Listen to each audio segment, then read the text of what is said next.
Dear content creators,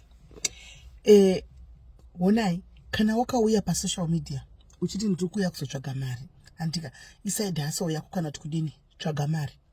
Stop looking at what people are saying or what people are writing. Tsvaga mari. Ndoda kukuudzai chimwe chinhu one changa ndichiita handimbofi ndakataura but ndatirega ndikuudzai because maZimbabweans ane problem, ane system yekudestroya what they know. Andika chavasingazivi they can't destroy. Anditika social media ine mari guys. Ine mari social media. Content creators aya munona kutotukwa kwa mnenge mchita kuvatukwa kwa mnenge mchita munowedzera engagement zvisingaiti ende mari vanototora kwete zvekutamba. Saka kana wauya uchiti uri kutsvaga kuita mari pa social media, muri yako ichibvumira nezvaunenge waita, let's say you are married and murume wako ari kuzviona zvaunenge uchiita hana problem nazvo, vana vako vari kuona zvaunenge uchiita havana problem nazvo, go for it. The rest is noise. Anditika let's say uri murume, mukadzi wako is supporting you and ari kuona zvauri kuita hana basa nazvo, vana vako havana basa nazvo, andika the rest is noise. Tsvaga mari, tora bag uende. Vakomana guys, zvinhu hazvisi kukwana, mari haisi kukwana. Saka mari tinotoinyangira, tinotoitaimira guys, tinotoinyangira.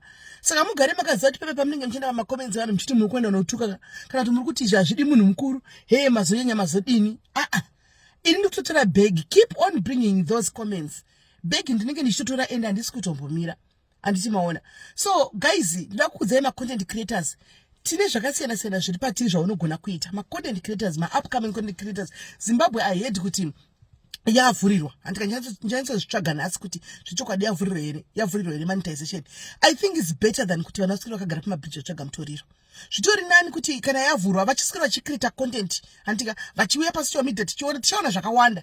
It's better than kuti vanhu vaswere vachiita zvenyaope nemutoriro andika. Saka let's support our kids. Handiti hazvirevi kuti ndakauya ndakatamba panapa kana kuti mwana akaya akaita zvaari kuita panapa painzenza. No, vamwe tiri kutotamba tichishandisa nyashi idzodzo tirimo mudzimba dzedu. Sometimes anenge akadobata kamera ka ndiye murume wangu, ndichidzizunza nyashi ndiye murume wangu, achingoti he zvakaoma, achingoseka zvakaoma, achitotora video, then iwe upuna wobva uko unobva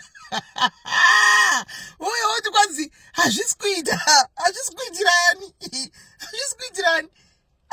iwewe, ini kumba kwako zviri kutoita uko, zviri kutofaya zviri kutofaya. Iwe hazvisi kuitira, gara wakadaro, mira nemari yako wani iyoyo bo, zvokuti tirege titsvage mari. Handitika regai titsvage mari, vanhu vari kutoita mari varikuita musoro nemari dzesocial media idzi. Handimaona vamwe kunana Kora, kunana America, kumana maAmericans, maCaribbeans, machii vekunana Barbados uko vanouya mberi yose iri Africa yose iri pafurandi kudai andika vachitamba vachienda nebhegi iyo chingoti kwanza hazvisi kuita kunani. Come on guys, kana uchigona une talent rako rova pasi nebhegi usamire ita. Inga muri kuenda unokanda masters, wani makasters munokanda pese pese, hamukande masters pese pese, munokanda masters pese pese. Saka just because yotonana ningi moti kwanzi zvakadai hazviiti, imi siyai vanhu vatsvage mari. Zvakangofanana kwamunenge muchikanda masters kwekwane kwatinenge tichitamisa. Ini guys, kana Mwari ndinototenda kuti Mwari so muno mulokudown imo makaita kuti ndingofuta ndotongoita content nenyasha idzodzi. Kukuregererei Mwari wakangomeresa nyasha idzodzi from nowhere kati kuri ndotongoita content nayo nyasha, handisi kutombomira ndotorova content ende isati kuvhiwa kwamunenge muchiita kuvhiwa kwamene ende vanhu vanoda zvinhu zviri silly guys. One Zimbabwe nyika yekuti ndikauya ndakashama nhati by the end of the day ndingeenda celebrity. Handi ndimi makazvikonzeresa imi, ndikauya ndakadzikama kudai, notice me, mari ndoiwana upi, inobvepi? Saka ndotongouya nezvamunoda, I'll give you what you want so that I make money.